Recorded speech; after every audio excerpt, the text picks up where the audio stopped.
The sun was blazing over endless golden fields, stretching as far as the eye could see.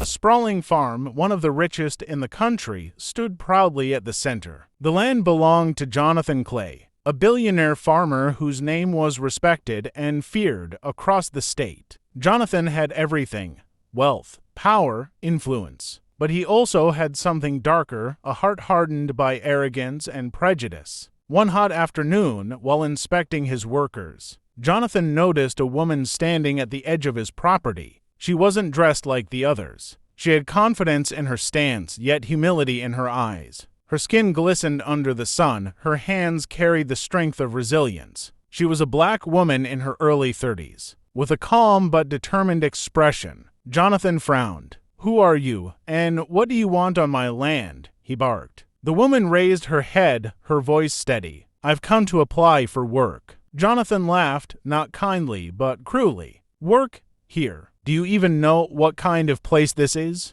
My farm isn't for people like you." The workers around froze. They knew Jonathan's temper, and they knew his words were sharper than any blade. The woman, however, did not lower her gaze. "I can do the work," she said softly, yet firmly. "All I ask is a chance." Jonathan sneered, his voice dripping with mockery. "A chance? You must think you're special. This is billionaire farmland, not some charity project. People like you belong in the city kitchens, not out here in the fields." Gasps came from the workers. Even for Jonathan, his words cut to deep. But he didn't care. He turned his back, dismissing her as if she were invisible. But here's where the story begins. The woman didn't leave. Instead, she walked past the fence and placed her hand gently on the soil. She closed her eyes for a brief moment, almost as if she could feel the heartbeat of the land itself. Jonathan spun around, his voice furious.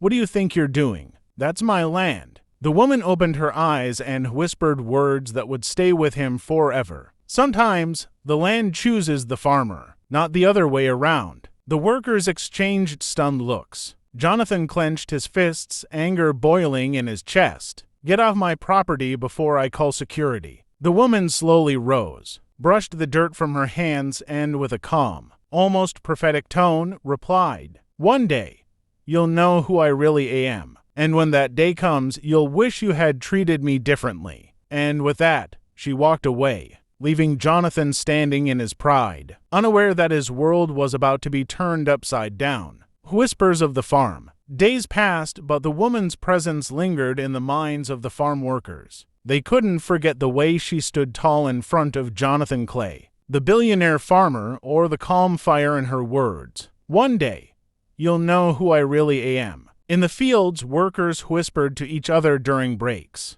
"Did you see her eyes?" one said. "She wasn't afraid of him," another replied. "She touched the soil like she belonged here more than he did." Jonathan, however, dismissed it all. To him, she was just another intruder, another nobody who dared to stand in front of his empire. But deep inside, a part of him couldn't shake her words. They echoed in his head, especially at night when the farm grew quiet. One morning, as the sun rose over the fields, Jonathan was checking the new shipment of farming equipment when he spotted something unusual. The same woman, the black woman he had rejected, was standing outside the gates again. This time, she wasn't empty-handed. She carried a small leather satchel slung across her shoulder, and in her other hand she held a notebook filled with sketches and numbers. Her eyes scanned the farm with quiet observation, like she knew the land better than its owner. Jonathan's temper flared instantly. Jonathan angrily, "You again? Didn't I tell you to stay off my property?"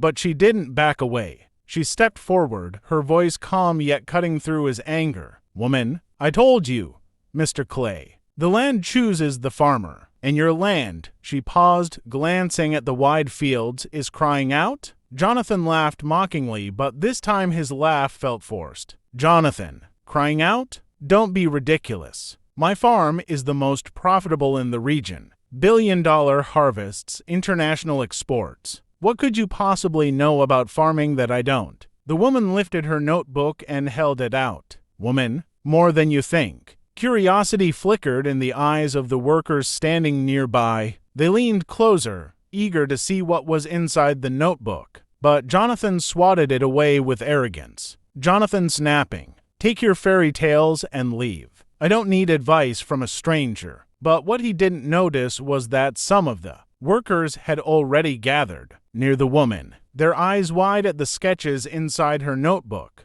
pages filled with advanced farming techniques, water-saving irrigation models, soil improvement plans, and diagrams that none of them had ever seen before. One worker whispered under his breath, "She knows things even the boss doesn't." And for the first time, Jonathan noticed the look in his worker's eyes. It wasn't on him anymore. It was on her. His jaw tightened. His pride wouldn't allow him to admit it. But deep inside, unease began to creep in. Who was this woman? And why did it feel like she already understood his land better than he did? The challenge. That night, the farm was quiet. The moonlight spilled over endless rows of crops, painting the land in silver shadows. But Jonathan Clay couldn't sleep. The woman's words echoed in his head. The land is crying out. He tossed and turned in his lavish farmhouse, frustration boiling inside him. How dare she stand on my property and talk as if she knows more than me,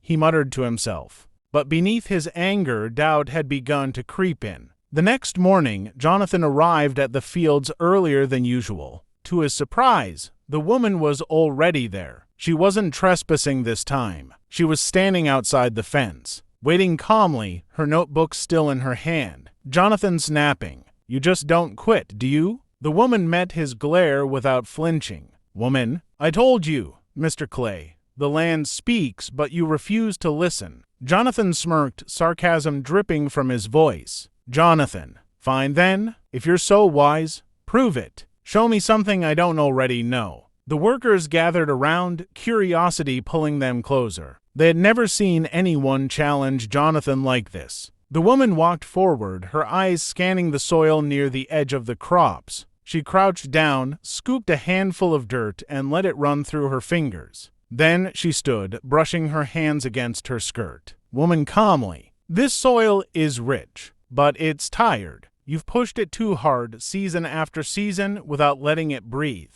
The cracks are already forming. Your profits may look strong today, but soon this land will rebel against you." The crowd murmured. Jonathan's jaw tightened. He hated being told he was wrong, especially by a stranger. Jonathan mocking, "So you're a fortune teller now, predicting the future of dirt?" But before he could laugh, the woman flipped open her notebook again. This time, she showed detailed charts, soil, pH levels, crop rotation cycles, irrigation methods. Her notes were precise, scientific, and years ahead of what most farmers even knew. The workers gasped. Some nodded in agreement, recognizing the truth in her words. One whispered, "She's right. I've seen the crops near the south field turning weak." Jonathan's eyes darkened. He could feel his authority slipping, his workers' loyalty wavering. The woman's calm presence was undermining everything he had built, not with anger, but with knowledge. Jonathan furious, pointing a finger at her. "You think a notebook makes you smarter than me? I built this empire with my hands. You don't belong here." The woman didn't back away. She closed her notebook, met his rage with quiet confidence, and replied, "I don't need to belong here. The land already knows me." The workers fell silent, their eyes bouncing between the furious billionaire and the fearless woman. The tension was thick, heavy, a storm ready to break. And for the first time in years, Jonathan Clay felt something he had never felt before on his own land. Uncertainty. The farmer leaned back in his chair, laughing arrogantly. "You change my world. Don't make me laugh. You're nothing compared to my empire." But the woman didn't move. Her face was calm, yet her eyes burned with fire. Slowly, she placed a thick folder on the table. The room went silent. The farmer's laughter began to fade as he opened the folder. Inside were photographs, signed contracts, and legal documents. Every page revealed something darker, something he wished no one would ever know. His hands trembled. His voice cracked. "How? How did you get this?" The woman leaned forward, her tone steady but sharp. "You thought I was beneath you, but the truth is, I hold the power to bring your entire empire crashing down. For the first time, the proud billionaire farmer had no words. His arrogance melted into fear. And the woman, she finally let a small, confident smile appear. The farmer's face turned pale. His hands clutched the folder, but his eyes darted nervously as if the walls were closing in on him. This can't be true, he muttered, sweat forming on his forehead. But the woman leaned in, her voice calm yet commanding. It is true, and if I wanted, I could end everything you've built in one single day. The farmer swallowed hard. His arrogance was gone. His power was gone. All that was left was fear. He tried to stand tall, but his knees weakened. For the first time in years, this billionaire farmer who mocked everyone beneath him was begging, "Please, don't destroy me. Tell me what you want." The woman crossed her arms, her expression sharp as steel. "What I want is respect. For me, for people like me. You will never look down on us again? Because from today, you know who truly holds the power." The farmer lowered his head in silence, his pride shattered. And the woman, she walked away, leaving him speechless, with nothing but the weight of his own downfall. The billionaire farmer sat frozen, his empire in his hands, yet powerless to save him. His eyes followed the woman as she walked away, every step echoing like thunder in his hollow pride. The room, once filled with his arrogant laughter, now felt suffocatingly silent. For the first time in his life, he realized money couldn't buy dignity. Outside, the woman stopped for a moment. She turned back slightly, her voice firm yet calm. "Power isn't about wealth. It's about truth. And today you've seen mine." Her words cut deeper than any blade. The farmer dropped into his chair, head buried in his hands, speechless, broken, and humiliated. The camera zooms in on the woman's face. Her confident smile says it all. She wasn't just a black woman he rejected. She was the storm that ended his arrogance. And if this twist shocked you too, don't just stop here. Hit that subscribe button right now, drop a comment below, and share this story with someone who thinks power only comes from money. Because sometimes the real wealth is hidden where you least expect it.